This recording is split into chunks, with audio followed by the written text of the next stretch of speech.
Inspector Lestrade pulled off his gloves, one finger at a time, the way a man does when he is in no particular hurry and has nowhere comfortable to be. He laid them on the edge of the evidence table, that long, scarred table in the back room of Scotland Yard that had absorbed 30 years of London's worst decisions. And he looked, with the quiet patience of a man who has looked at many things, at the objects arranged before him. There was a photograph. There were 3 written statements, each in a different hand, each contradicting the others in small and deeply inconvenient ways. There was a folded envelope containing a single playing card. A place card, actually. The kind set at formal dinner tables, cream-coloured with a name written in careful copperplate. And there was a constable's sketch of the dining room at 12 Oaks Manor, drawn with more enthusiasm than talent, but accurate enough to tell the story. Or rather, accurate enough to show precisely where the story refused to be told. The room smelled of damp wool and lamp oil, and something faintly chemical that Lestrade had long since stopped noticing. Outside, London was doing what London did in December, pressing its fog against the windows with the patient determination of something that has all the time in the world. The gas lamp above the table hummed very softly. Somewhere down the corridor, a typewriter clattered in brief, confident bursts, and then went quiet. Lestrade picked up the place card and held it to the light. Colonel R. Ashworth, it read, in that careful, unhurried hand. Colonel Ashworth, retired, age 62, host of the winter gathering at 12 Oaks Manor in the county of Wiltshire, had been found dead in his own dining chair on the evening of the 14th of December. Before dessert had been served, before the port had been opened, before any of his 12 assembled guests had so much as unfolded their second napkin, he had been found slumped very gently to one side, as though he had simply grown tired of sitting upright. The physician called to the scene had noted the posture before noting anything else, because there was something about it. Something about the angle of the shoulders and the particular stillness of the hands that suggested not violence, but exhaustion. As though Colonel Ashworth had decided, quietly and without consulting anyone, that he had had quite enough of the evening. The cause of death had since been confirmed as poisoning. A compound administered, the doctor believed, at some point during the meal, possibly through the food, possibly through the wine, possibly through neither, because the kitchen had been thoroughly examined, and the kitchen staff had been thoroughly interviewed, and the results were, as results in this case persistently were, thoroughly inconclusive. And that was what Lestrade kept returning to. He set the place card down and picked up the constable's sketch again. The dining room at 12 Oaks was a long room, long enough that 12 guests could sit comfortably without the table feeling crowded, which had apparently been the whole point of the gathering, a holiday dinner designed to feel spacious and generous. The sketch showed the table from above, each seat numbered, each number corresponding to a name on the separate guest list. The colonel had sat at the head, naturally. His wife, widow now, had sat at the foot.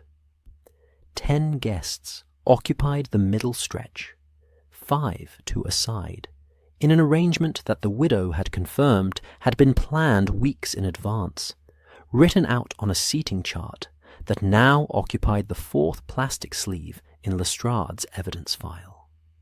The seating chart was where the trouble lived, because the place card in the evidence bag, the one reading Colonel R. Ashworth in its careful copperplate, had not, according to 3 separate witnesses, been in front of the colonel's seat when the guests first entered the dining room. It had been somewhere else, exactly where the witnesses disagreed. One said it had been at the seat to the Colonel's immediate left. Another said she had noticed it halfway down the table on the right side, near the candelabra. The third witness, a rather precise retired solicitor named Mr. Pemberton, who had been sitting directly across from the Colonel, and who seemed to feel that precision was a moral virtue, had stated in his written account with considerable underlined emphasis that there had been no place card at the Colonel's seat when dinner began, and that one had appeared there sometime during the fish course, and that he had thought this unusual, but had not said anything, because it was, after all, not his table. 3 witnesses, 3 different locations for a card that should have been in one place all evening, and one dead host found in a seat that may or may not have been his assigned seat to begin with. Lestrade straightened the 3 witness statements into a neat stack and held them there for a moment under one palm, as though applying gentle pressure might cause them to agree with each other. They did not agree with each other. He had been a policeman for a long time. He had worked cases that were violent, and cases that were strange, and cases that were both. And he had worked them through the application of patience and method, and the particular kind of dogged common sense that Scotland Yard valued above almost everything else. Common sense said, find the poison, find the source, find the person with the clearest motive. Common sense said, look at the widow, look at the money, look at the will. Common sense said, 12 people sat at that table, and one of them did this. And the truth is in the details. Common sense was not wrong, exactly, but it kept arriving at conclusions that the evidence then quietly declined to support. The will, for instance, had been examined. Colonel Ashworth had been a man of comfortable means, a country estate, a reasonable income from investments, a modest but respectable name. His estate would pass, in the main, to his widow. The widow, a composed, grey-eyed woman named Mrs. Eleanor Ashworth, who had answered every question with the calm of someone who has spent many years being calm in difficult circumstances, had been at the far end of the table from her husband all evening. Between them had sat 10 other people, 3 servants, moving between courses, and enough candlelight to make the whole scene look, in the surviving account, rather beautiful and rather terrible at once. And then there was the ribbon. Lestrade opened the second evidence bag. Inside was a length of dark green ribbon, perhaps 8 inches long, folded once. It had been found tied to the back of the Colonel's chair, not his official assigned chair, as listed on the seating chart, but the chair he had actually occupied at the time of his death. It was tied neatly, the kind of knot a person makes deliberately and without haste. No one had reported seeing it tied there. No one had reported seeing it at all, in fact, until a constable clearing the room the following morning had noticed it, and had the sense to note it down. A green ribbon, tied to the back of a chair. In a room full of people who had seen nothing, or had chosen to say they had seen nothing, which, in Lestrade's experience, amounted to the same practical difficulty. He exhaled slowly through his nose. The corridor outside produced a brief surge of sound, boots on tile, a door swinging, and then subsided back into its nighttime quiet. Somewhere outside the yard's walls, a horse and cart moved through the fog with a slow, rhythmic clip that Lestrade found, without quite meaning to, rather soothing. He had, in his years at Scotland Yard, worked with many kinds of investigators. He had worked with men who were thorough, and men who were inspired, and men who were, by the uncharitable but accurate definition, neither. He had built a career on thoroughness and a kind of quiet professional stubbornness that his superiors occasionally called tenacity, and his wife occasionally called something else entirely. He had solved a great many cases. He was proud of this. In the moderate, undramatic way he was proud of most things. But there were cases, not many, but some, that required a different quality of attention, a kind of attention that worked sideways, rather than forward, that noticed what wasn't there as readily as what was, that found patterns in the wrong details and meaning in the apparently meaningless. A kind of attention that was, if he was being honest with himself. And at 10:30 on a December night in an empty evidence room, honesty was more or less the only option, not his particular strength. He looked at the place card again. Colonel R. Ashworth, moved from somewhere else to the head of the table, or appeared there during the fish course, or had never been at the colonel's seat at all, and had been placed there after the fact by someone in the confusion following the discovery of the body. 3 versions, 1 card, and at the centre of all 3, a dead man who had perhaps not been sitting where he was supposed to sit, or had been directed to a particular seat by a card that had been moved there for precisely that purpose.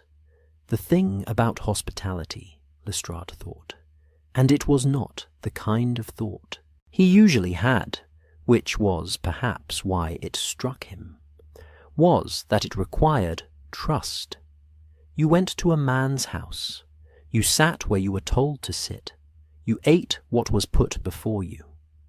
You trusted, in the way that guests always trusted, that the arrangements had been made with your comfort in mind. And if someone understood that trust, understood it deeply enough to use it, to fold themselves inside it, the way a letter is folded inside an envelope, then the whole elaborate architecture of a formal dinner became something else entirely, became a mechanism, became a performance staged for an audience of 12, with only one person who knew what the final act would be. He stood up. His knees expressed mild objection, which he ignored. He gathered the 3 witness statements, the constable's sketch, the photograph, and the 2 evidence bags, the place card and the ribbon, and he held them together for a moment in both hands, feeling their modest weight. He knew, reached the edge of what straightforward investigation was going to yield. He had interviewed the guests. He had examined the kitchen. He had read the physician's report 3 times. He had spent 2 evenings at his desk, constructing a timeline that was coherent in every respect, except that it did not actually explain how any single person at that table could have administered a poison without anyone noticing. Given that the room had been well lit, the guests had been alert, and 3 servants had been moving through the space continuously from the soup course onward. The case was not impenetrable. Lestrade was quite sure of that. There was a logic here. He could feel its shape, the way you feel the edge of a piece of furniture in a dark room, not seeing it, but knowing it is there. The shape was just not yielding itself to the methods he had available, which meant it was time to be practical. He had been practical before. He would be practical again. He crossed the room to the small desk in the corner, the one with the inkwell that was always either full or bone dry, and tonight was, mercifully, somewhere in between. He drew a sheet of paper toward him, dipped the pen, and wrote a brief note. Not a long one. Lestrade was not a man for long notes. He wrote the address at the top, 221 B. Baker Street, and then he wrote, in his characteristically direct style, the essential facts. The manner, the death, the date, the impossible place card, and a single sentence at the end that served as both request and summary. There is something here I cannot see clearly. I wonder if you might be willing to look. He folded the note. He addressed the envelope. He set it on the corner of the desk where the morning constable would find it and see that it went out with the first post. Then he put on his gloves, one finger at a time, the same unhurried way he had taken them off, picked up his coat from the back of the chair, and walked to the door. He paused there for a moment, hand on the frame, looking back at the evidence table with its lamp and its fog-hazed window, and its neat arrangement of a mystery that had not yet decided to be solved. The green ribbon lay in its evidence bag in the lamplight, folded once, tied in its careful knot. The place card lay beside it, cream-coloured, perfectly legible. Colonel R. Ashworth. Lestrade turned off the lamp and went home through the fog. The morning post arrived at 221B Baker Street at 20 minutes past 7, as it did every morning, delivered by a postman who had been making this particular round for 11 years, and who had, over the course of those 11 years, developed a finely calibrated sense of which envelopes were ordinary and which were not. He could not have explained this sense in any precise way. It was something in the weight, perhaps, or the quality of the handwriting, or simply the accumulated instinct of a man who handles other people's correspondence long enough to understand that letters, like the people who write them, carry their mood on the outside whether they intend to or not. The envelope addressed to Mr. Sherlock Holmes that Tuesday morning was, by the postman's private assessment, a working letter, not a social one. The handwriting was neat and direct, the kind of hand that wrote because it had something to say, and not because it enjoyed the act of saying it. The address was written without flourish.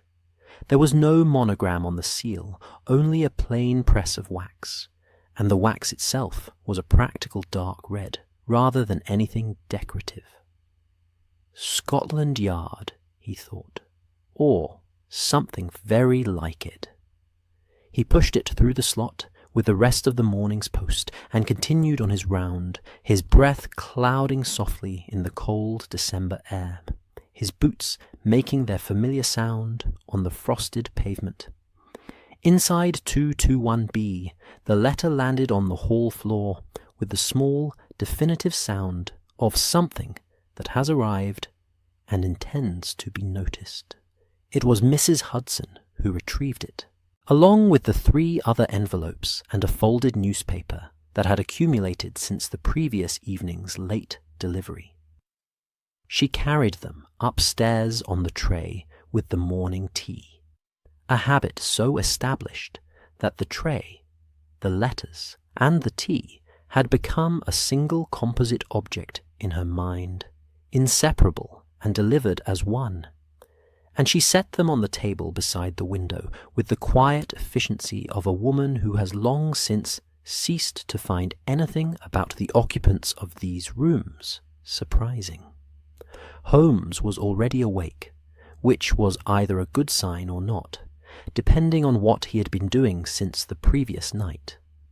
He was standing at the window in his dressing gown, looking out at Baker Street with the particular quality of attention that was neither observation nor thought, but something hovering precisely between the two. The street below was grey and cold and going about its business. A milk cart moved slowly northward. 2 women in heavy coats walked south, their conversation producing small white clouds between them. A dog sat on the opposite pavement and regarded the world with the philosophical calm of a creature that has no appointments. Holmes watched all of this without appearing to watch any of it. Watson was at the table, already dressed, working through his tea and the newspaper in the companionable order he preferred. Tea first, headlines second, everything else according to interest. He had a way of reading the paper that Holmes had once described, with no particular unkindness, as thorough without being systematic, which Watson had taken as a reasonable description and had not disputed. "There's a letter from the Yard," Watson said, without looking up. Holmes turned from the window. "Lestrade, you haven't looked at it. I don't need to." Holmes moved to the table and picked up the envelope, turning it in his fingers once before opening it, with the clean economy of motion that characterized everything he did when he was interested. He read it in perhaps 15 seconds. Then he read it again, more slowly, which meant, Watson had learned, that the first reading had found something worth returning to. The room was warm with the coal fire that Mrs. Hudson had laid before either of them had come downstairs. The smell of the morning, tea, coal smoke, the faint ghost of last night's tobacco, settled around them like something comfortable and known. Outside, the milk cart had stopped, and the milkman was having what appeared to be a lengthy conversation with a woman in an upstairs window, which was either an argument or a friendship conducted at volume. "Well," said Watson. Holmes set the letter on the table and picked up his tea. "A man is dead in Wiltshire. A winter dinner party. 12 guests. Closed house. No obvious mechanism. Lestrade has been at it for some days and has arrived at the edge of what he can see. Which is where he usually finds you. Which is where he usually finds me." Holmes agreed, without any particular satisfaction in it. He picked up the letter again. He mentions a place card, moved or placed or appeared, depending on who you ask, and a ribbon, green, tied to the back of a chair. Watson lowered his newspaper slightly. "A ribbon tied to the back of a chair," Holmes repeated, "in a well-lit room, during a formal dinner, with 12 people present and 3 servants in continuous movement." He paused. "No one saw it being tied." "People are remarkably unobservant at dinner parties," Watson offered. "On the contrary, people are remarkably observant at dinner parties. They observe everything: who is speaking to whom, who is eating too little, who refills their wine too often, who looks at someone else's husband with 1 degree more attention than is strictly required. What they do not observe is the furniture." Holmes set down the letter with the small, definitive motion of a man who has made a decision. "Tell Mrs. Hudson we'll want the early train. Paddington, I think. We can be in Wiltshire before noon." Watson folded his newspaper. "You haven't said yes to Lestrade yet. The letter will reach him this morning. By the time it does, we'll be on the train." Holmes moved toward the inner room with the unhurried purpose of a man who has decided and is now simply executing. "Pack for 2 nights. The manor will be cold. Bring your warmest coat." Watson looked at the letter on the table. Then he looked at the window, where Baker Street was continuing its grey December morning with complete indifference to the plans being made above it. "Right," he said, and went to pack. The train left Paddington at 9:30.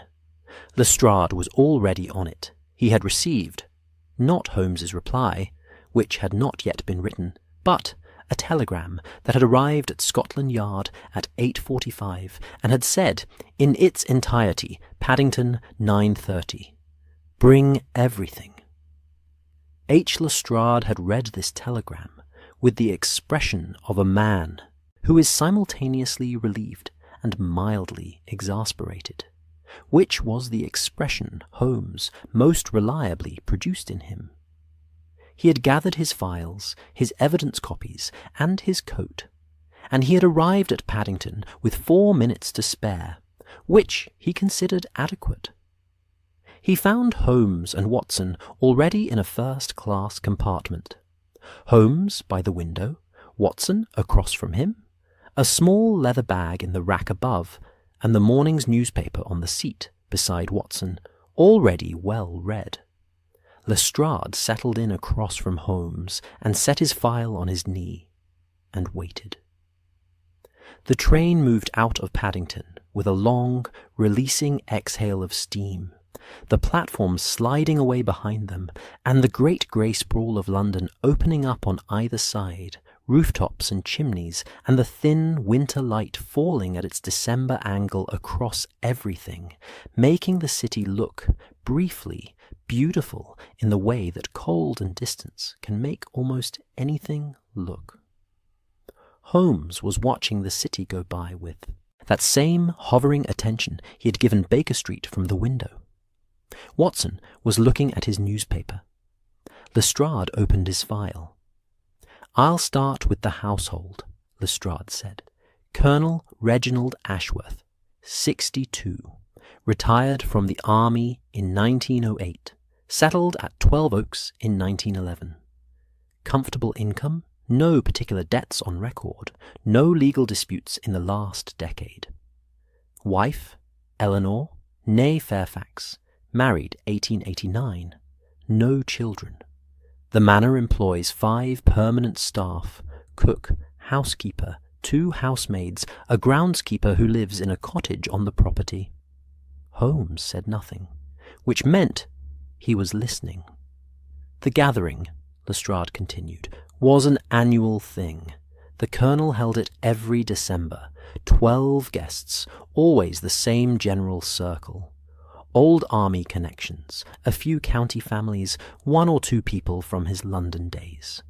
This year's list," he produced a sheet, "includes a retired solicitor, 2 sets of married couples, a widowed lady from the next county, a younger man, who appears to be some sort of distant nephew, a reverend, and a Miss Hartley, who taught music to the Colonel's ward some years ago, and has apparently remained in correspondence with the household ever since." Watson glanced up from his newspaper. A ward? The Colonel had a ward. A young woman, Clara Pembridge, now 24, who's been living at the manor since the death of her father, an old regimental friend of the Colonel's, in 1915. She was present at the dinner. She's on the guest list, technically, though she's more household than guest in the practical sense.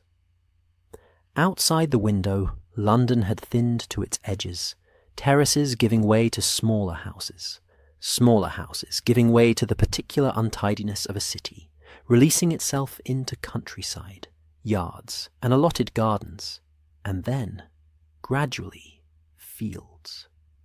The sky was low and white. The hedgerows along the line were dark and bare, and frost still lay in the shadowed places where the thin winter sun had not yet reached. Holmes spoke for the first time since the train had left the station. "The seating arrangement." Lestrade produced the copy of the seating chart. Holmes took it, studied it for 30 seconds, and handed it to Watson. "The Colonel at the head," Lestrade said. "His wife at the foot. The ward, Miss Pembridge, seated to the Colonel's right, which is the position of honour. The nephew, a Mr. George Ashworth, 29, reads as mildly in debt from what we can find, seated mid-table on the left side. The solicitor, Pemberton, directly opposite the Colonel, the Reverend toward the foot, near Mrs. Ashworth." "And the place card," Holmes said. "The place card." Lestrade took it back out, the evidence copy, a photograph of the original. found on the table after the body was discovered. 3 witnesses place it in 3 different locations earlier in the evening. Pemberton, the solicitor, the precise one, says there was no card at the colonel's seat when they sat down, and that the card appeared during the fish course. Pemberton was seated directly opposite, Holmes said. Yes. A precise man, you said. Extremely. Holmes looked at the photograph of the place card for a long moment. The train moved through a cutting, and the light shifted, the compartment dimming briefly as chalk walls rose on either side and then fell away again into open fields. A farmhouse appeared and vanished. A church tower stood at a distance, small and patient against the white sky. And the ribbon, Holmes said. Lestrade produced the photograph of the ribbon. Green, dark green, good quality, about 8 inches, tied to the back of the colonel's chair, the chair he was actually in at the time of death, tied in a simple knot, deliberate, found the following morning by a constable. Watson leaned over to look at the photograph. Could it have been decorative, some sort of festive arrangement for the dinner? The housekeeper says no, nothing of that kind was used in the dining room this year. Holly and candles, that was all. The ribbon was not part of the table dressing. The train ran on through the white and quiet countryside. The fields lay flat and still under their thin frost, the trees along the hedgerows standing bare-limbed and uncomplaining in the cold. A flock of birds moved across a distant field in a single shifting mass, the way birds do in winter, as though they've agreed to be one thing instead of many. Watson poured tea from the flask Mrs. Hudson had, with characteristic foresight, pressed upon him before they left Baker Street. He handed a cup to Lestrade, who accepted it with the quiet gratitude of a man who has been awake since before 6. Holmes declined with a slight gesture and continued looking at the photograph of the ribbon. The weapon, Lestrade said. The physician confirms poisoning. The specific compound is still being determined. The analysis is not complete. But the onset would have been gradual, consistent with something administered during the meal rather than before or after. Which means, Watson said, thinking through it in the careful way he had, that whoever did this knew something about the compound's properties, not a crime of impulse. No, Lestrade agreed. Not impulse. That's what keeps striking me. He wrapped both hands around his teacup and looked out the window at the passing fields. The whole thing has the feeling of something planned. Not just the poison, everything. The card, the ribbon, the way the evening was arranged. But when I try to find the mechanism, how it was done, by whom, through what means, the pieces won't settle. He paused. There's a shape to it that I can feel but can't quite see. Holmes set down the photograph of the ribbon. He looked at Lestrade with the particular quality of attention he reserved for things that interested him. Not warm, exactly, but focused in a way that was its own form of regard. You feel it, Holmes said, because it is there. Someone built an architecture for this evening and lived inside it quietly until it was time. The place card and the ribbon are not incidental. They are structural. He paused. The question is not who had motive. Several people at that table will have had motive, in one form or another. The question is, who had the patience and the knowledge and the particular understanding of how a formal dinner works, how trust operates inside a household, how hospitality can be made to do work it was never designed to do. The train began to slow.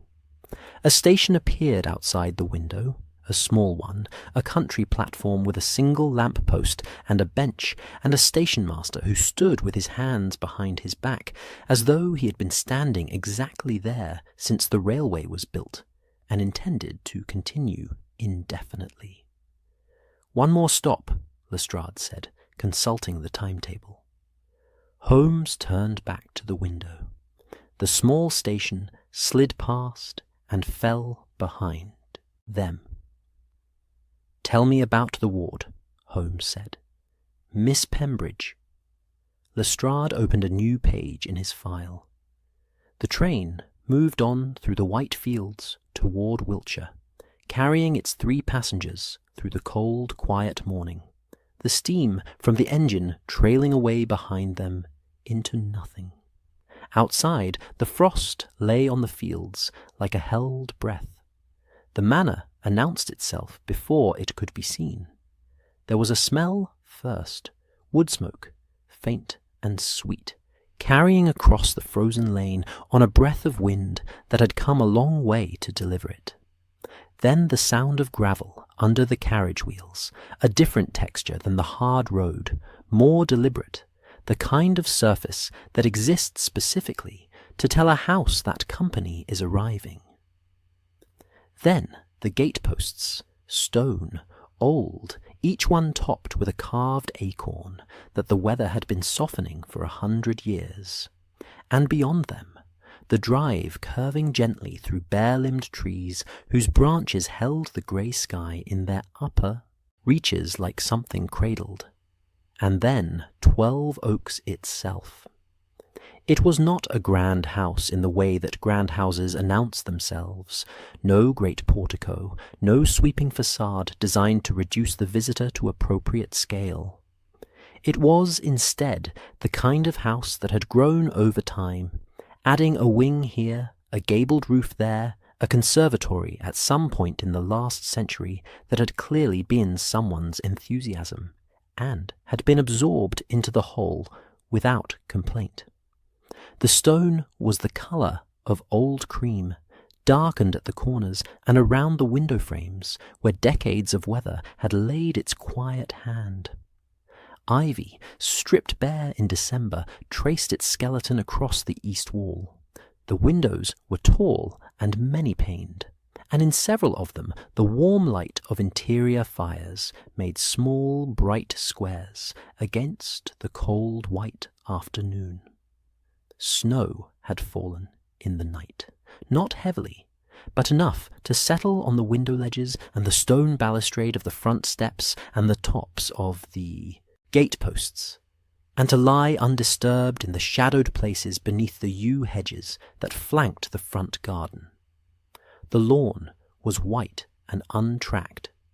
The gravel drive had been swept at some point that morning, and the sweeping had left a precise tidiness that struck Watson as he stepped down from the carriage, as quietly valiant, someone maintaining the ordinary routines of a well-kept house in the middle of circumstances that weren't ordinary at all.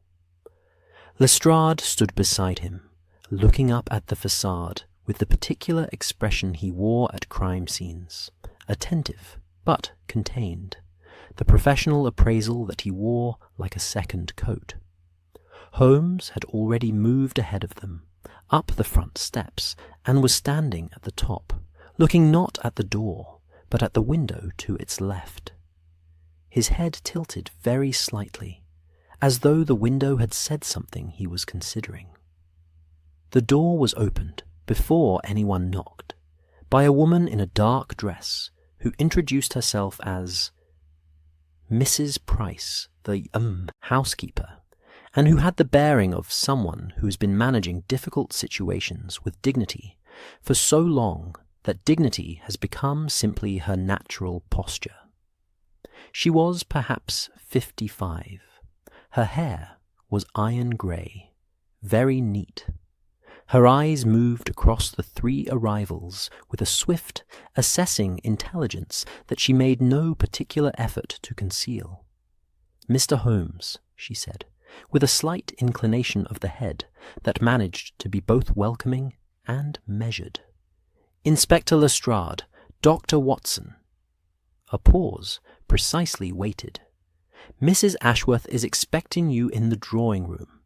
The other guests," a slight compression of the lips, "are also present. Most of them."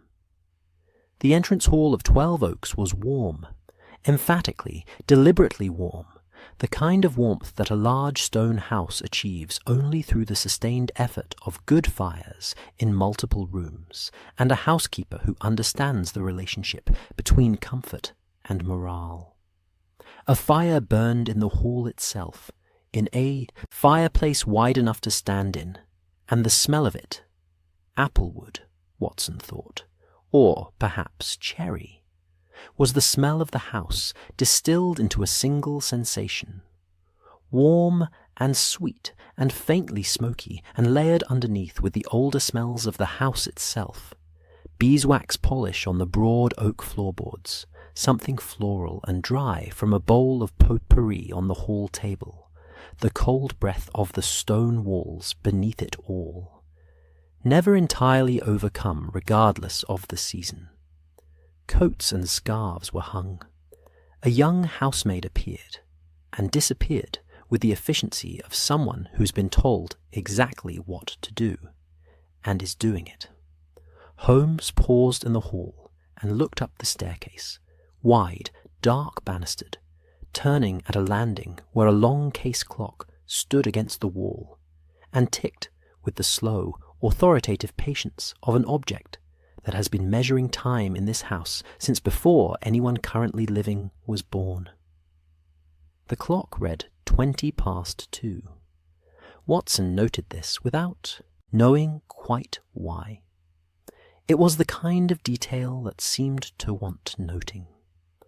The drawing-room was at the end of a passage off the main hall, and it was everything the December afternoon outside was not. A fire burned in a grate framed by blue and white tiles. 2 sofas faced each other across a low table on which a tea service had been arranged with careful intention. The good china, Watson observed, not the everyday. Long curtains in a deep wine red flanked the windows, or half drawn against the fading afternoon light, and between them the garden was visible. The white lawn, the yew hedges, the bare trees at the property's edge standing in the muted light like a patient audience. The guests were there, or most of them. They arranged themselves with the particular self-consciousness of people who know they are being looked at, and have been knowing it for several days. 2 women sat together on the sofa nearest the fire. One older, sharp-featured and watchful, whom Lestrade quietly identified as Mrs. Fentiman, the widowed lady from the neighbouring county. The other younger, fair-haired, with a stillness about her that was either composure or exhaustion, and possibly both, who was introduced as Miss Clara Pembridge. Miss Pembridge looked up when they entered, and her eyes moved briefly to Holmes, with an expression that was not quite hope, and not quite apprehension, but contained something of both. She was, Watson thought, carrying something heavier than grief. Grief has a quality of inwardness, of withdrawal.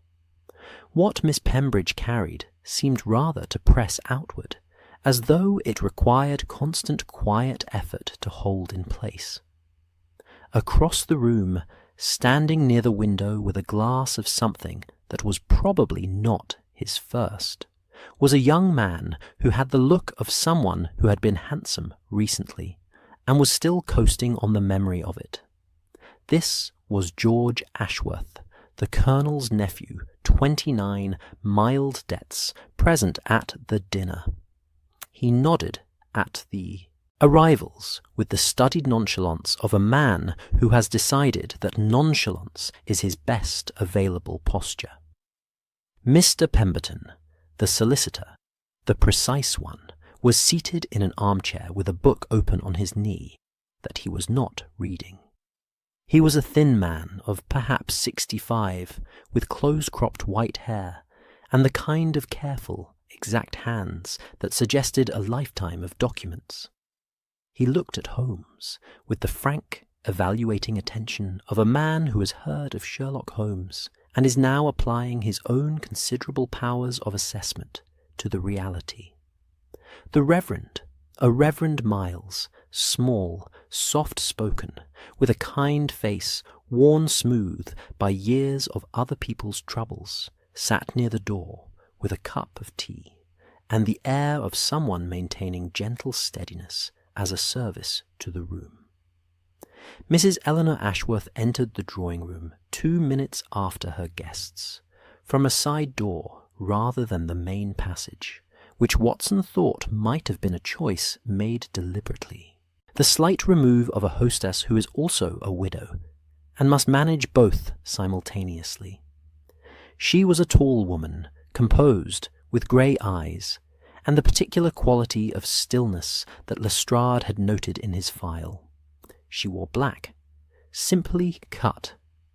She shook hands with Holmes and Watson, nodded to Lestrade, and settled into the chair nearest the fire, as though settling were an act requiring precise calibration. "Thank you for coming," she said. Her voice was steady and low. "I want to know what happened to my husband."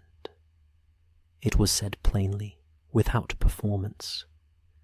Watson found it, for that reason, more affecting than a great deal of grief he had witnessed that came with considerably more display. Holmes moved through the room with the quiet, unhurried manner of a man who is not yet asking questions, only looking. He accepted a cup of tea from the housemaid and held it without drinking it, and stood near the window for a moment, looking at the garden. Then he turned and looked at the room itself, the arrangement of the furniture, the distance between the sofas, the position of the door to the passage, the height of the ceiling, the way the firelight moved across the faces of the people arranged before him. The drawing-room was a room that had been lived in comfortably for many years. It had the texture of genuine habitation, not the careful arrangement of rooms designed to impress, but the organic accumulation of things that had been put somewhere because they were useful, or loved, or simply had always been there. A small writing desk in the corner with a slight lean to it, that no one had ever quite gotten around to correcting. A footstool with a faded needlework cover. A row of books on the mantelpiece, their spines showing the particular irregular variation of volumes consulted rather than displayed. Between two of the books on the mantelpiece, Watson noticed a small object that he filed away without dwelling on. A key, old iron, laying on its side as though set, down in passing and not yet retrieved. He did not mention it. Holmes had not looked at it, or appeared not to. But Watson had been Watson long enough to know that appearing not to look and not looking were, where Holmes was concerned, entirely different things. Lestrade had moved to stand near the window on the far side of the room, his notebook open, his pen ready. He was watching Holmes with the patient, professional attention of a man who has done this before and has learned, across the doing of it, to be still and let it unfold. There was a sound from the passage, footsteps, light and quick, and a door opening. Miss Hartley, the music teacher, appeared in the doorway. She was perhaps 40, with ink-stained fingers and an apology already forming on her face for being late to an assembly she had not been warned about. She stopped when she saw Holmes, and then composed herself with the quick, practical efficiency of a woman accustomed to managing unexpected situations. Holmes looked at her for precisely 2 seconds. Then he set down his untouched tea, turned to Watson with a slight shift in posture that meant he had found the first thread, and said, very quietly, for Watson only, or nearly. The ribbon was not a marker. Watson waited. "It was a message," Holmes said. "The question is whether it was sent or left behind." Outside, the light was failing. The white garden turned blue in the dusk, and the bare trees at the property's edge dissolved slowly into the darkening air, and 12 Oaks Manor settled around its gathered company of the living and its single, silent, unanswering dead. The long case clock in the hall ticked on. The interviews began after dinner. This was Holmes' preference, and he had stated it simply to Lestrade on the way up the passage from the drawing-room. People reveal more after a meal than before one. Before a meal, they are composed. They have spent the interval since your arrival deciding what they intend to say and arranging it neatly, like items packed for a journey. After a meal, particularly after a meal eaten under strain, in a house where a man has recently died, and 3 investigators have arrived from London and are sitting in the drawing-room asking to speak with each person individually. After that kind of meal, the careful packing tends to shift. Things surface that were meant to stay at the bottom. Lestrade had agreed without argument, which meant he had thought the same thing, and was glad someone had said it. The dining room was not used. Mrs. Price had suggested it with the careful neutrality of a housekeeper offering options, and Holmes had declined with equal care, and the drawing-room had been agreed upon instead. It was warmer, for one thing, and it did not have a chair at its head that everyone in the house was carefully not looking at. Holmes took the armchair nearest the fire.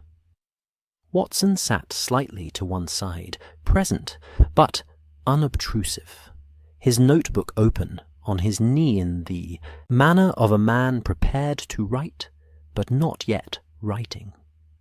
Lestrade positioned himself near the window, his habitual post, Watson had noticed, the slight remove of a man who preferred to observe from the edge of a room rather than its centre. The fire burned steadily. The curtains were drawn against the December dark outside. The room had the hushed, close quality of a space that has been made deliberately comfortable and is being used for something that requires it. Mr. Pemberton came first, because he had asked to, which Holmes found interesting, and did not say so. He settled into the chair across from Holmes with the careful economy of a man who has spent a lifetime in chairs, across from other people, and has opinions about how it should be done. He set his hands on his knees, precisely. He looked at Holmes with his frank, assessing gaze, and waited. "Mr. Pemberton," Holmes said, "you were seated directly opposite Colonel Ashworth during the dinner." "I was." "And you observed the place card?" "I did." Pemberton's voice was dry and exact, each word placed like a measured quantity. "There was no card at the Colonel's seat when we were shown to our places. I noted the absence because I had been seated at this dinner for 4 consecutive years, and the Colonel was punctilious about the place cards, always present, always the same cream cardstock, always in his own hand. The absence struck me as an oversight. I assumed it would be corrected. And it was corrected. During the fish course, I looked up at some point. I cannot give you a precise time. I was in conversation with Mrs. Fentiman, and the card was there, at the Colonel's place, as though it had always been there. A pause. I remember thinking it odd that I had not seen it placed. I did not pursue the thought. One does not at another man's dinner table. Holmes nodded once. "One does not," he agreed, with a mildness that was not quite agreement. Did you observe the Colonel during the fish course? His manner? His attention? Pemberton considered this with the thoroughness of a man who takes questions seriously. He seemed as preoccupied, not distressed, not ill. Preoccupied in the way a host sometimes is when an evening is not quite proceeding as planned. He spoke less than usual. He looked once or twice toward the far end of the table, toward his wife. Toward that end, yes. I cannot say with certainty whether he was looking at his wife specifically.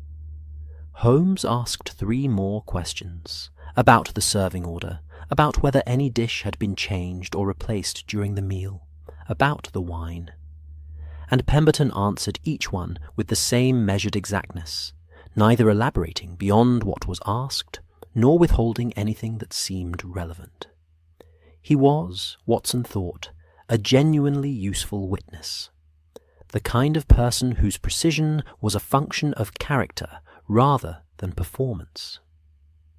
When he left, Holmes sat for a moment looking at the fire. He saw it placed, Holmes said quietly, to no one in particular. He simply doesn't know he saw it.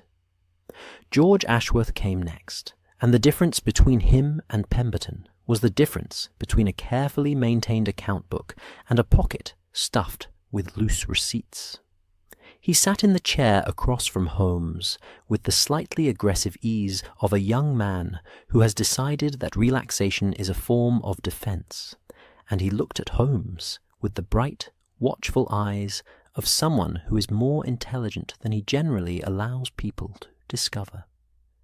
"I've already told the inspector everything," he said pleasantly. "Then it will be very quick," Holmes said, with equal pleasantness. A brief pause, during which George Ashworth recalibrated. He had been seated mid-table, left side, he confirmed. He had not noticed the place card. He had been primarily in conversation with Miss Hartley, who was seated beside him. He had noticed nothing unusual about the food or the wine. He had noticed that his uncle seemed quieter than usual, but had attributed this to, here a slight hesitation, the general atmosphere of the evening, which had been, he said carefully, somewhat strained. "Strained in what sense?" Holmes asked. "Oh, the usual sense." A gesture, vague and studied. "Family gatherings, 12 people who don't all particularly choose each other's company, thrown together for 3 days out of annual obligation. The usual tensions." "Any specific tensions you observed?" Another pause, and in the pause, Watson noticed the slight shift in George Ashworth's posture, almost imperceptible, a fractional increase in stillness, that suggested the question had landed near something he had been hoping to avoid. "Nothing specific," he said. Holmes looked at him for a moment with the expression of a man filing something away for later. "Thank you," he said. "That will be all for now." George Ashworth left with his easy manner intact, and his eyes slightly less bright than when he had arrived. Lestrade made a small note.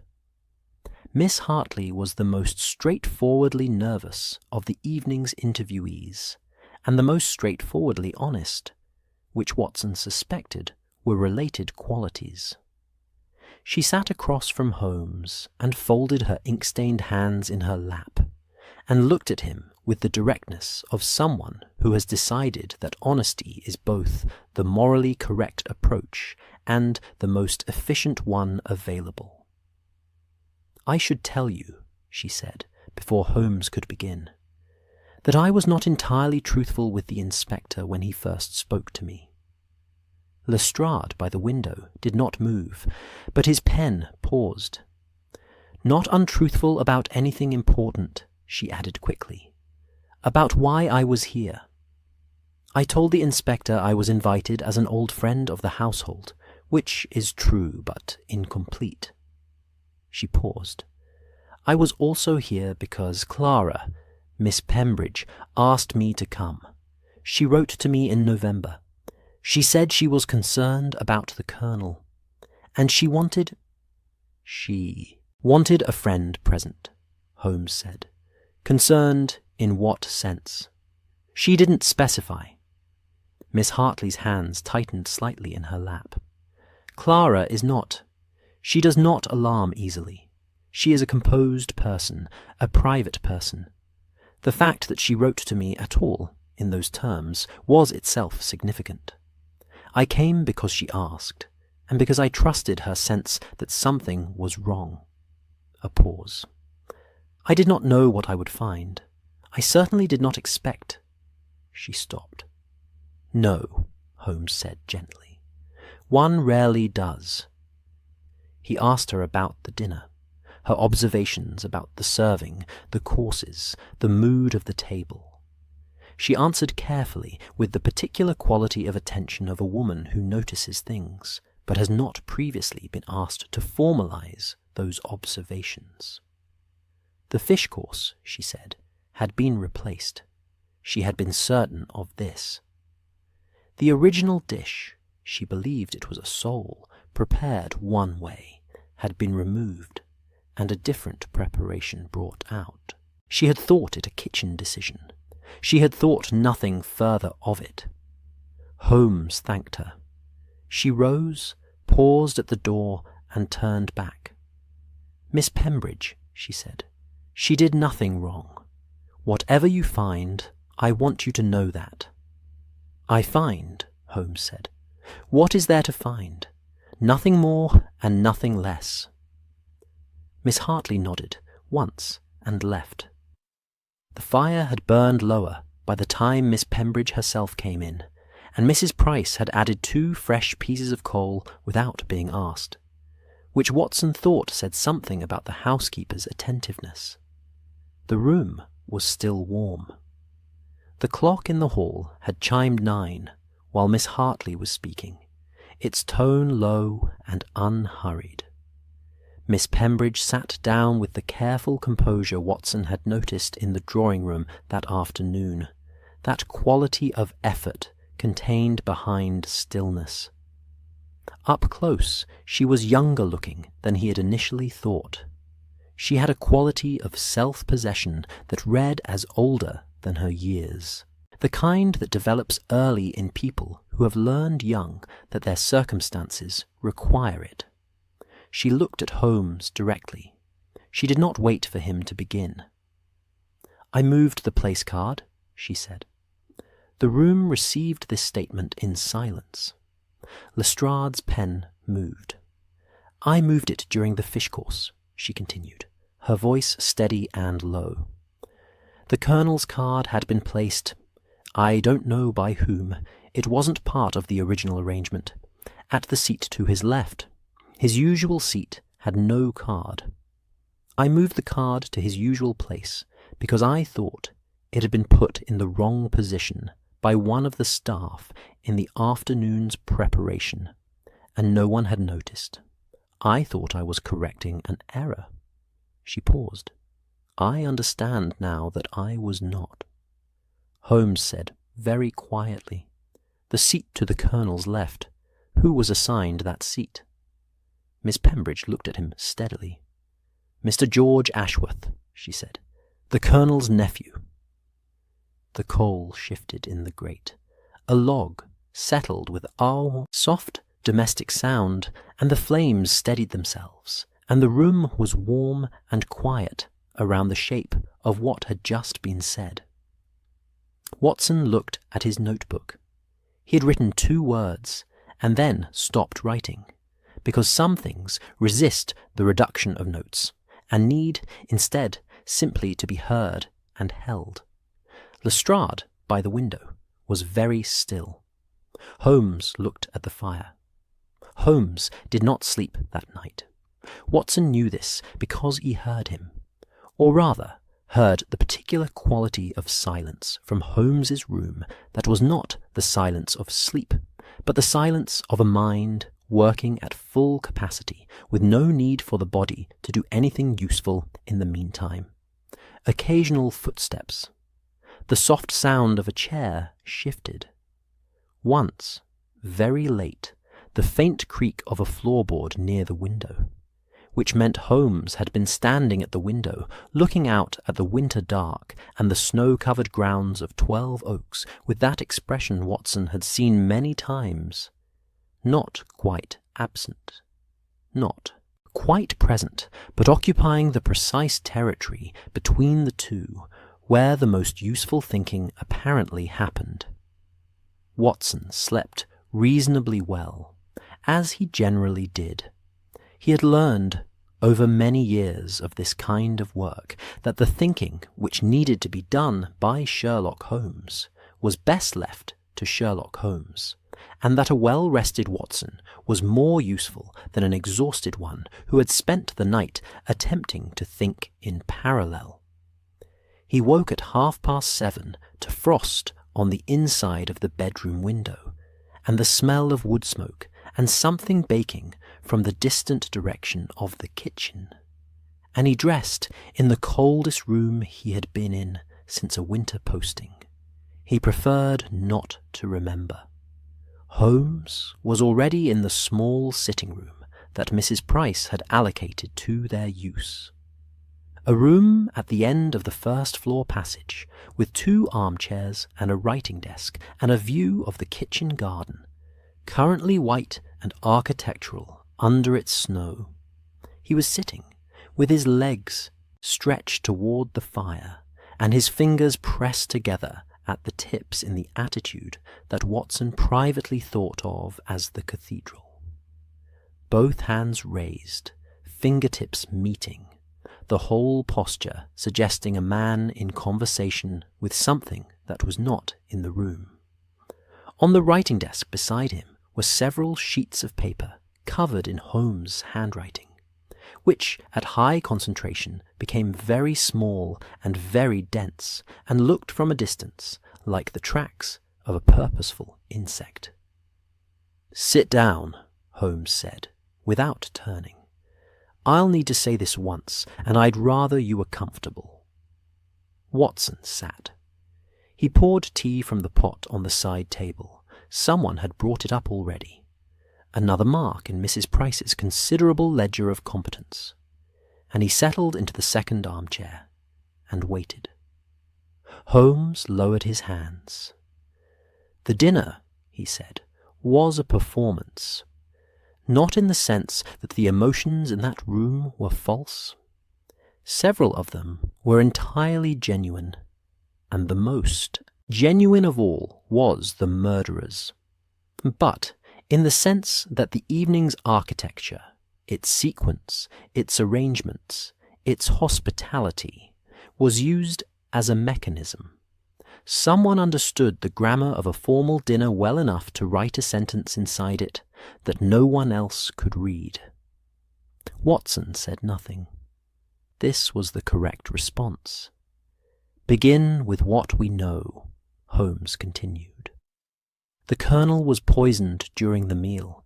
The physician's analysis, which Lestrade received this morning by telegram while you were still asleep." A slight pause that contained no apology for the information asymmetry. "Confirms a compound that acts gradually, over the course of 1 to 2 hours, and requires ingestion rather than contact. It was in something he ate or drank, not something prepared in the kitchen and served to all 12 guests, because no one else at that table showed any effects. Something specific to him, something placed or adjusted or substituted at his setting alone." Watson considered this. "The fish course," he said. Miss Hartley said it was replaced. "The fish course was replaced for the entire table. That was a kitchen decision. The cook confirmed it this morning. The original preparation had, in her judgment, not held well, and a second preparation was substituted. This substitution is significant, not because the poison was in the fish. it was not, but because the substitution created a window of movement in the room.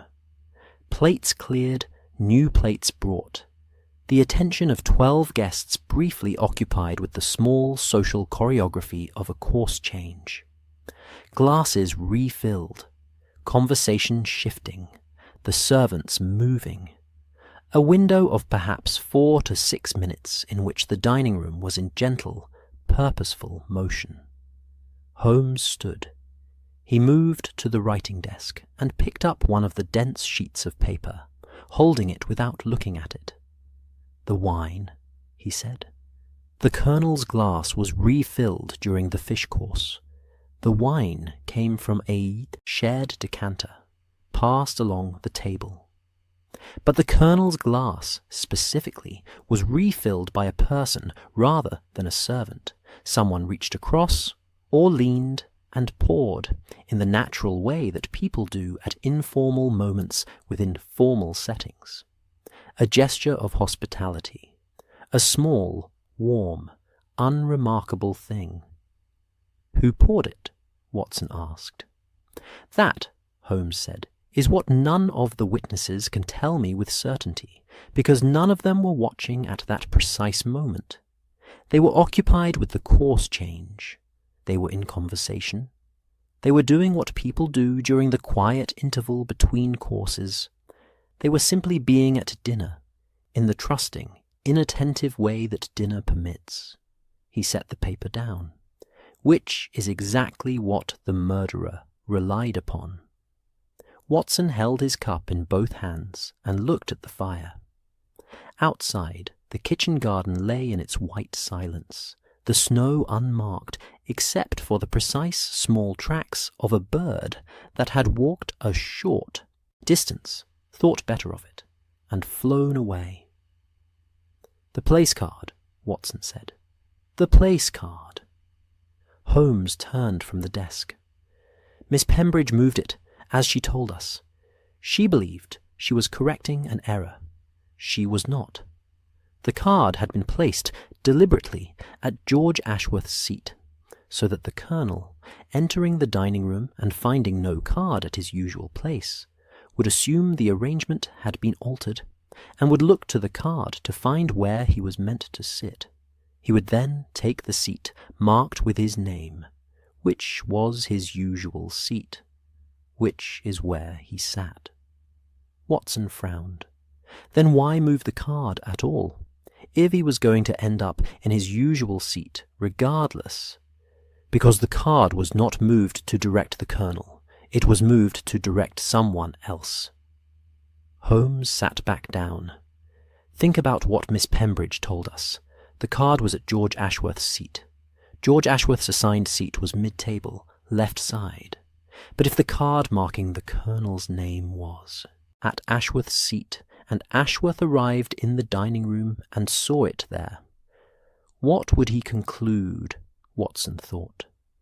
That there had been a change, that the Colonel had been moved to that seat, that he, Ashworth, was perhaps now seated elsewhere.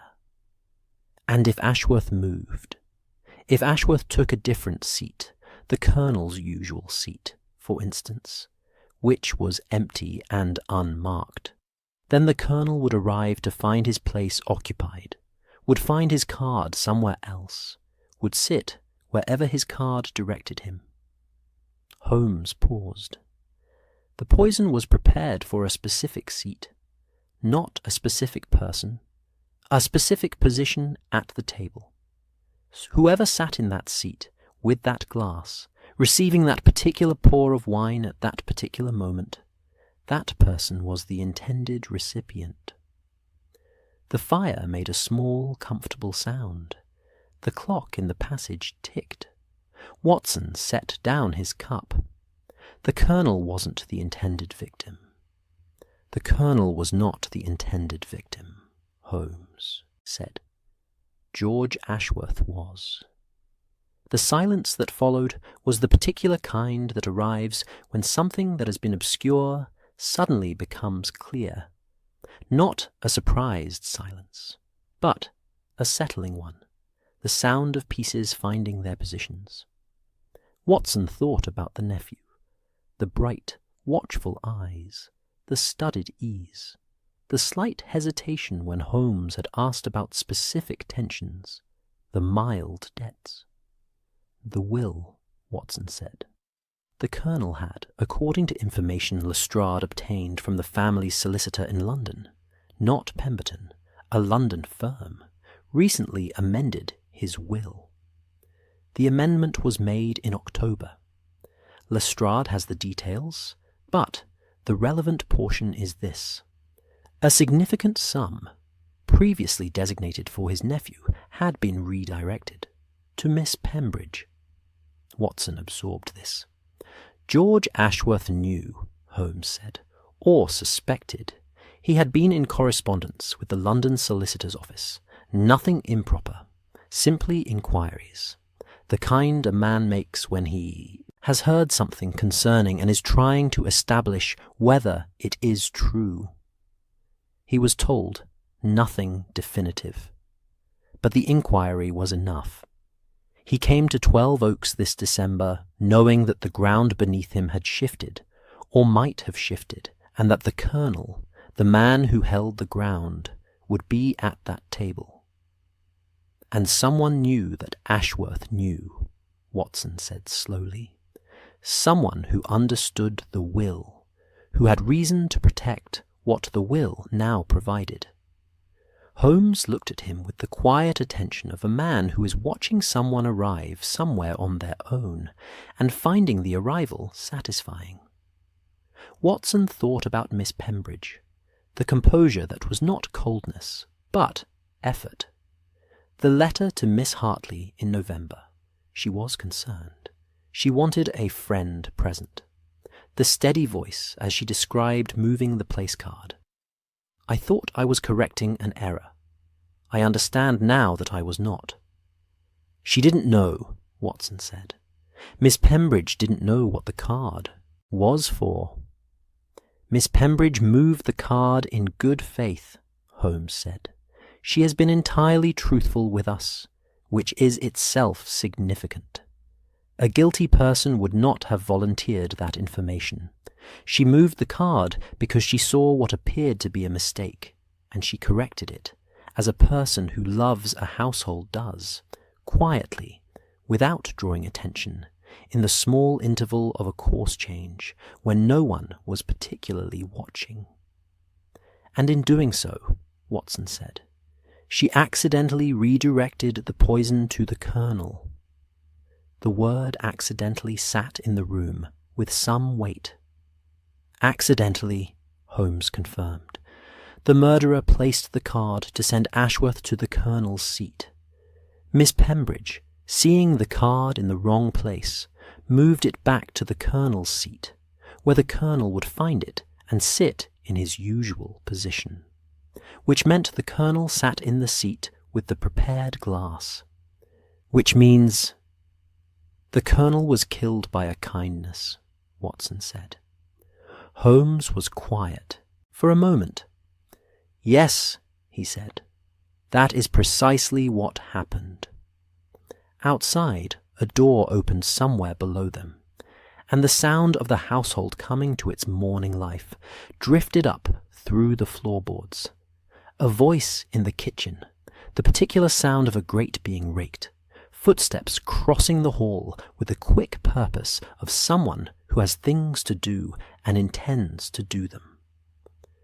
12 Oaks was waking around them, the domestic machinery of a large country house engaging itself regardless of the circumstances. Because large country houses, like the people who run them, do not stop for grief when there is coal to be laid and breakfast to be prepared.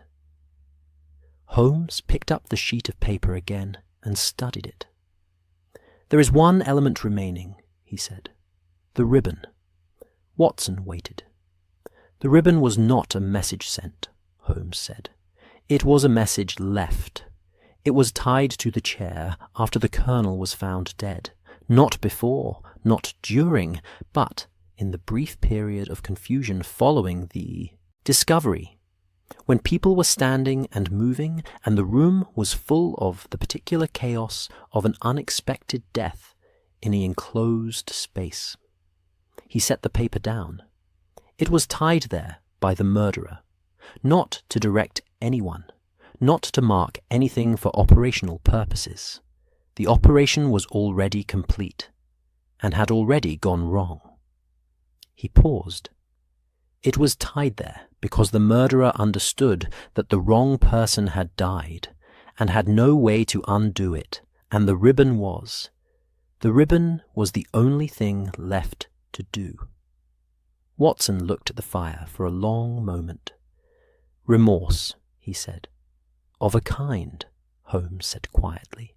"A kind that comes too late and accomplishes nothing, and knows both of those things about itself." The gathering was Holmes's suggestion and Mrs. Price's arrangement, which meant it happened efficiently and without drama. Word was passed to each guest through the housekeeper's quiet, authoritative channels. Would they please assemble in the drawing-room at 4 o'clock, Mr. Holmes would like a brief word with everyone together. The phrasing was Mrs. Price's, and it was, Watson thought, a masterpiece of the form. A brief word carrying within it the full weight of what was actually intended, while maintaining the surface, courtesy of a household that had not entirely abandoned its manners, even in the middle of a murder investigation. They came at 4, or within a few minutes of it. The short December afternoon had already begun its surrender to dark, the light outside the drawing-room windows having gone from white to pearl to a soft, dim grey that was almost indistinguishable from the early evening it was about to become. The fire had been built up, Mrs. Price again, Watson suspected, with her unerring sense of what a room required. And the lamps were lit, and the drawing-room had that particular enclosed warmth of a space that has been made ready for something. The guests settled into their various positions with the self-consciousness of people who know that seating arrangements in this house have recently acquired a significance they did not previously possess. Mrs. Fentiman took the sofa nearest the fire, with the decisiveness of a woman who believes warmth is a right, rather than a privilege. Pemberton chose his armchair with his usual quiet precision. The Reverend sat near the door, as he had before, with his cup of tea and his patient, sorrowing face. George Ashworth stood near the window, which Watson noted, and which Holmes had already noted before Watson did. Miss Hartley sat beside Miss Pembridge on the second sofa. Their shoulders were not quite touching, but nearly.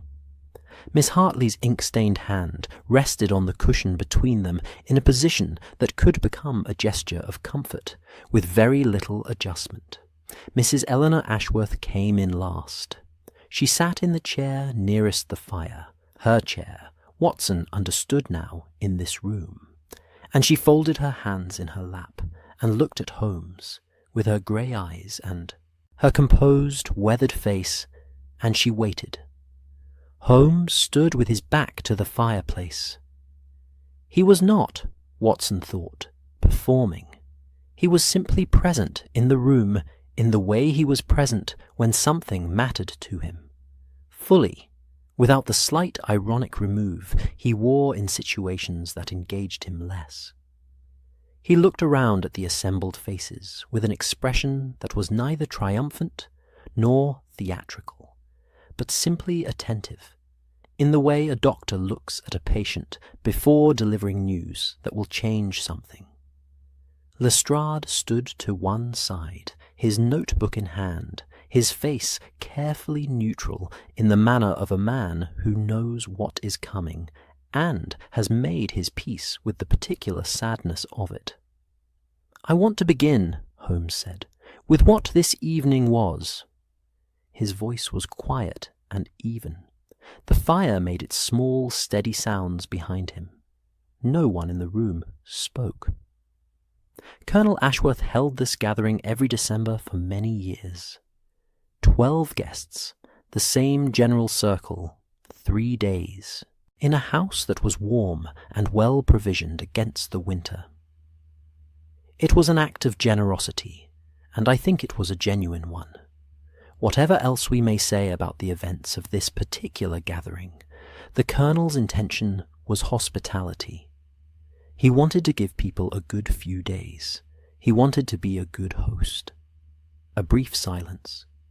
Mrs. Ashworth's hands tightened very slightly in her lap. Hospitality, Holmes continued, requires trust. The guest trusts the host, the food, the arrangement, the good faith of the whole enterprise. And a formal dinner specifically operates on a kind of encoded trust. You sit where you are placed, you eat what is served, you drink what is poured, and you do not question these things, because questioning them would be a kind of social violence, a tearing of the fabric that everyone has agreed to maintain. He paused. Someone at this table understood that trust very well, understood it well enough to use it. George Ashworth, by the window, was very still. The poison was placed in a specific glass at a specific seat, Holmes said. Not in the kitchen, not in the bottle. In the glass, at the setting, during the window created by the fish course substitution, a 4 to 6 minute interval of movement and inattention. The murderer had prepared for this interval, had known it would occur, or had created the conditions to make it likely. He looked at the room. The question I want you to consider, all of you, is how a person comes to know a household well enough to predict the rhythm of its kitchen, the habits of its serving staff, the precise texture of a particular evening's flow. Mrs. Fentiman shifted on the sofa. Pemberton was absolutely still, his precise hands flat on his knees. They come to know it, Holmes said, by living in it, or by having lived in it long enough that its rhythms are as familiar as their own. He spoke then about the will, plainly and without embellishment, because the facts were sufficient, on their own, and did not require ornament. The amendment made in October, the redirection of a significant sum from one beneficiary to another, the inquiries made to the London Solicitor's Office in November by a person trying to establish whether the information they had received was accurate. George Ashworth turned from the window. "You received the information," Holmes said, looking at him directly, but without harshness, "through a letter intended for the Colonel, which was intercepted before it reached him. The letter came from the London firm confirming the amendment at the Colonel's request. It never arrived. The Colonel assumed the firm had not yet written, and was not concerned, because the matter was settled in his own mind. The letter was taken by someone who knew the Morning Post's habits in this house, knew which correspondence was passed directly to the Colonel, and which sat in the hall, knew the small geography of how information moved through 12 Oaks. He reached into his jacket pocket and produced, with the quiet economy of a man completing a sentence, a small object in a paper evidence envelope, the cracked wax seal, dark red, the impression showing the mark of the London firm's stamp. The seal was broken to read the letter, Holmes said, and then not destroyed, which would have been the practical choice, but kept, carried, still in a coat pocket when the police arrived, because the person who kept it couldn't quite bring themselves to discard it, because it was evidence of a plan that had already, by that point, gone entirely wrong. The room was very quiet. "The letter," Holmes said, confirmed what you feared, Mr. Ashworth, that the money, the sum you had been counting on, had in fact been counting on for some time, given the nature and extent of your current financial situation, was no longer coming to you. That the Colonel had decided, deliberately and recently, to give it instead to Miss Pembridge, and that the Colonel was not going to be persuaded otherwise, because the Colonel was a man who did not reverse decisions once made, as you knew very well, from 29 years of being his nephew. George Ashworth said nothing. His face had the quality of something that has been held in a position for a long time and is beginning, very slowly, to release. "The plan," Holmes continued, his voice unchanged, still quiet, still even, still without cruelty, "was for you to die in that chair, not the Colonel. The poison was prepared for the seat to the Colonel's left, which was your assigned seat. The place card bearing the Colonel's name was moved to your seat, so that you, arriving and finding the Colonel's card at your place, would assume a change had been made, would look for your own card elsewhere, and would perhaps take the Colonel's usual seat instead. Leaving your assigned seat, the seat with the prepared glass, empty, leaving the Colonel, finding his card at what should have been your seat, to sit in the marked position. A silence. It was elegant, Holmes said, and the word was neither admiring nor condemning, simply accurate. As a mechanism, it was well constructed. It accounted for the serving window, the card movement, the predictable confusion of a course change. It would have worked, very probably, exactly as intended, except for one thing. Everyone in the room knew what the one thing was. Miss Pembridge sat with her eyes lowered and her hand still in her lap, and Miss Hartley's hand had moved to cover hers. Miss Pembridge saw the card in what appeared to be the wrong place and moved it back, Holmes said. She was correcting what she believed was a staff error.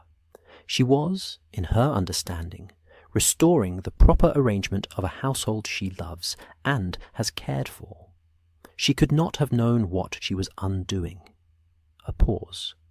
Or rather, what she was redirecting. Holmes looked then at Mrs. Eleanor Ashworth. She met his gaze steadily. Her grey eyes were dry and composed, and held within them something that Watson would think about afterward. A quality that was not quite grief, and not quite guilt, but contained the particular exhaustion of a person who has been carrying something very heavy for many days, and has arrived at the moment when it must be set down, regardless of what setting it down will cost. "The ribbon," Holmes said quietly. "You tied it to the chair after the Colonel was found. Not before, not during. In the confusion of those first minutes, when people were standing, and the room was in disorder, and no one was watching the furniture. You tied it to the chair because the wrong person was in it, and you had no way to undo what had happened, and it was the only thing left that you could do." Mrs. Ashworth said, very quietly. "It was his colour. He always wore green at Christmas, since before we were married." A pause. I wanted there to be something of mine near him. Even then, even after. The fire made its small sound. "You loved him," Watson said, "because someone needed to say it, and Holmes would not in those words." "I loved him," she said, "and I was going to watch him give everything he had built to a girl he had known for 9 years, while George—" She stopped. The composure held, but barely, the way old stone holds against weather, still standing, but showing every year of it. "George has made mistakes. He has been foolish and careless, and I know that. But he is 29 years old, and he is the last of the Ashworths, and Reginald was going to leave him with nothing, and I could not... Another stop. I could not watch him do it. So you decided, Holmes said, not unkindly, to prevent the inheritance by removing the man who stood to receive it. A long silence. I prepared for months, she said. I learned what I needed to learn. I knew this house better than anyone living. I knew the kitchen, the staff, the evening's rhythms. I knew Reginald's habits, his glass, his seat, the way he always poured his own wine first, and then his neighbour's. I knew the fish course would be substituted because the cook mentioned it to me that morning, and I had known the same thing would happen 2 years prior. The voice was still steady, still low, but carrying now the weight of the full account, the relief of a person who has been waiting to say this to someone who will understand it completely. I moved the card to George's place so that he would move, so that Reginald would take the marked seat naturally. I put the compound in the glass during the course change. 4 minutes, perhaps 5. No one was watching the furniture. And then Miss Pembridge moved the card back, Holmes said. And then Clara moved the card back. The voice changed on the name, not breaking, but softening, the way a stone softens when water has passed over it long enough. And Reginald sat in his usual place, and I... A pause that lasted longer than the others. I could not stop it. I could not say anything. I could not reach him in time. The room was full of people, and I was at the other end of the table, and I watched. She stopped. The room held the silence around her with the quality of something trying to be gentle about a difficult thing. Lestrade moved from his position by the wall. He moved quietly and without haste, the way he did everything, with the professional dignity of a man who understands that this moment, like all such moments, requires him to be steady on behalf of everyone present. "Mrs. Ashworth," he said, "I'll need you to come with me." She rose. She smoothed her black dress once with both hands, the small automatic gesture of a woman restoring order to the surface of things. She looked once at Miss Pembridge, who had not raised her eyes. "Clara," she said. Miss Pembridge looked up. Something passed between them, too complex for a word and too brief for a conversation, the kind of look that exists between people who have shared a house and a life and a particular kind of care, and who are now on opposite sides of something that cannot be bridged. Then Mrs. Ashworth turned and walked to the door, and Lestrade followed, and the door closed behind them with the soft, definitive sound of a thing concluded. The drawing-room was very quiet. The fire burned. The lamps held their warm light steady against the dark outside the windows. The old iron key lay on the mantelpiece between its bookends, patient and still. George Ashworth had not moved from the window. He was looking at the floor with an expression that Watson found, upon reflection, entirely human, the face of a young man who has just understood the full weight of what was done in his name, and who is discovering that survival under these circumstances is its own complicated kind of grief. Reverend Miles set down his cup and went quietly to sit beside him. Watson looked at Holmes. Holmes was looking at the fire, with the expression he wore when a thing was finished, not satisfied exactly, because satisfaction implied a simplicity that cases like this never actually contained, but resolved, the shape of the thing fully seen. They left 12 Oaks the following morning. The snow had continued overnight, quietly, without drama, the way the best snow falls, and the grounds of the manor were white and unmarked in the early light, the kitchen garden geometric under its covering, the yew hedges rounded into soft shapes, the drive a pristine stretch of white between its bare-limbed trees. The gateposts with their carved acorns wore small caps of snow that the December morning had not yet disturbed. The house itself stood in the pale light, with its cream stone and its many windows, and its thin threads of chimney smoke rising straight up into the still cold air. And it looked, Watson thought, pausing on the front steps with his bag, like a house in a painting of winter. Beautiful, and a little melancholy, and entirely still. Mrs. Price saw them out. She shook hands with each of them, Holmes, Watson, Lestrade, with the same measured gravity she had brought to every interaction over the past 2 days. And she said very little, because she was not a woman who said things for the sake of saying them. What she did say, to Holmes specifically, was, "Thank you for being thorough," which Holmes received with a slight nod, and which Watson suspected was the highest compliment she was disposed to offer. Miss Pembridge was not in the hall.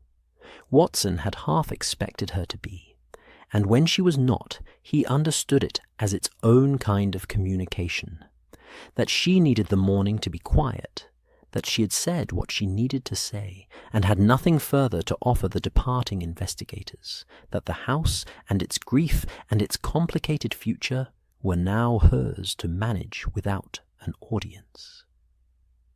Miss Hartley had stayed. Watson had seen her at breakfast, already settled into the household with the practical, undemonstrative care of someone who has come to be useful and intends to be. The carriage took them to the station through the white lanes, the horse's breath clouding in the cold air, the runners of the bare hedgerows black against the snow on either side. No one spoke very much. The countryside lay in its winter stillness around them, and the sky was the same white as the ground, and between the two the bare trees stood in their patient rows, and it was the kind of morning that discouraged speech, not through any quality of sadness, but simply through its own completeness. It needed nothing added to it. The train south left at 10:15. They found a compartment, the same configuration as the journey north. Watson noticed. Holmes by the window. Watson across. Lestrade settling in with his file on his knee. And the train moved out of the small station with its single lamp-post and its patient station-master, and gathered itself into the rhythm of the journey home. The countryside slid past in reverse. White fields, bare hedgerows, the occasional farmhouse with its domestic thread of smoke, a church tower at a distance. The sky was still low and white. Frost lay in the shadowed places. It was the same landscape they had passed through 2 days prior, and it was entirely different in the way that landscapes are different when the thing you were travelling toward has become the thing you are travelling away from. Lestrade opened his file, looked at it for a moment, and then closed it again. He set it on the seat beside him and looked out the window with the expression of a man processing something that has not yet finished being processed. "She planned it for months," he said, to no one in particular. "Yes," Watson said, "and the girl, Miss Pembridge, she genuinely didn't know." "No, she didn't know." A silence. The train ran through a cutting, and the light shifted. "It's the ribbon that stays with me," Lestrade said. "Everything else, the card, the poison, the window in the fish course, all of that is mechanism. Procedure. I can file it, and write it, and present it, and it will make sense in the language of a court. He paused. But the ribbon. Tying a ribbon to the chair of the man you've just killed because it was his colour. Because you wanted something of yours near him. He shook his head slightly. That doesn't file. Holmes, who had been looking out the window, said, No, it doesn't. Another silence, companionable rather than heavy, the silence of three people who have been through something together and are allowing it to settle at its own pace. Watson took out his journal. He had been carrying it in his coat pocket since Baker Street, a habit so established it was more or less automatic, the journal travelling with him the way a doctor carries his bag. Because you never know when you will need it, and it is better to have it, and not need it, than the reverse. He opened it to a fresh page, uncapped his pen, and sat for a moment looking at the blank space with the particular feeling he always had at the beginning of an account. Not quite reluctance, not quite eagerness, but the sober awareness that the thing he was about to set down had been real, and that setting it down would make it permanent, and that permanence carried its own responsibilities. He began with the objects, because the objects were where the story lived. The place card, he wrote, cream-coloured, the Colonel's name in careful copperplate, moved twice on the evening of the 14th, once by the murderer to direct the intended victim to the marked seat, and once by Miss Pembridge in an act of quiet household care that redirected the poison to the wrong man. It sits now in a Scotland Yard evidence bag, still legible, still bearing the name of a man who trusted the arrangements made in his own house. He paused. Outside, a flock of birds moved across a pale field in their winter. Formation, one shifting, unanimous thing, and then settled into a distant tree line, and were gone. The ribbon, he wrote, dark green, 8 inches, folded once and tied in a deliberate knot to the back of a chair. Tied there in the confusion of the first minutes after the Colonel was found, by the woman who had prepared his death, and then been unable to reach him across the length of a dining table. It was his colour at Christmas, she said. She wanted something of hers near him, even then. The ribbon accomplished nothing practical. It was not a clue placed for discovery. It was simply a gesture, the last one available. He stopped writing and looked at what he had written. There was a word for what the ribbon was, and the word was grief. Complicated, culpable, irrevocable grief, but grief none the less. Watson had seen enough of it in enough forms to recognize it, even in its most difficult manifestations, even when it wore the shape of a terrible thing done. He continued. The ledger, he wrote, showed the household accounts in the Colonel's hand. Careful, thorough, the record of a man who took his responsibilities seriously. The torn page, found and examined on the morning of our departure, contained the draft of a letter to his ward, Miss Pembridge, explaining the amendment to his will and his reasons for it. He had written it, and then apparently decided to deliver the sentiment in person rather than on paper. He never did. The page remained torn. The conversation never happened, and Miss Pembridge received neither the letter nor the conversation, only the result in the form of a legacy she did not ask for, and that cost her, in ways she is only beginning to understand, more than any inheritance is worth. Watson capped his pen for a moment and looked at Holmes. Holmes was still looking out the window. His face in the winter light had the quality it sometimes had after a case of this kind. Not the bright, restless energy of a problem engaged, but something quieter. A stillness that Watson had come to understand was not emptiness, but its opposite. Holmes felt things that he rarely named, and the things he felt most deeply he named least. Watson had learned not to ask and not to look directly, and to simply allow the compartment to hold whatever it needed to hold. After a while, Holmes said, "She will manage the house well." Watson looked up from his journal. "Miss Pembridge?" "She already manages it, has done, in the practical sense, for several years. Mrs. Price will stay. She is not the kind of woman who leaves a household in difficulty. Miss Hartley is there for now."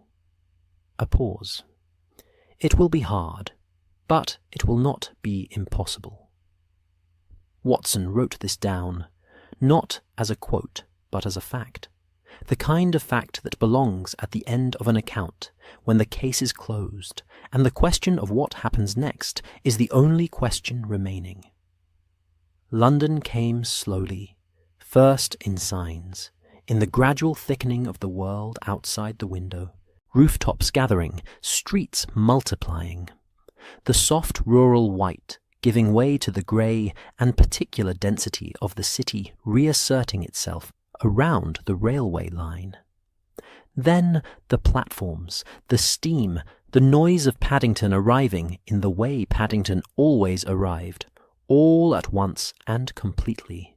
The smell of coal and crowds and the particular indoor weather of a great terminus, alive with the movement of people going in every direction with the focused urgency of a city that does not pause. They stepped onto the platform.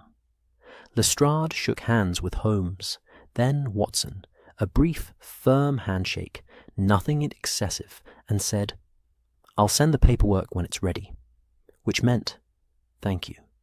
And I could not have done this without you, and I will not say either of those things out loud, because that is not how we do things." Holmes said, "Good evening, Lestrade," which meant, "You're welcome, and I know, and neither will I."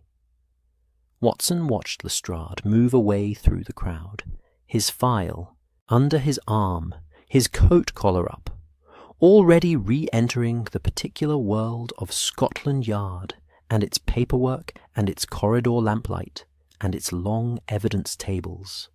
Already, Watson suspected, thinking about the next case, the next file, the next set of objects laid out under a lamp that would not quite yield their meaning without help.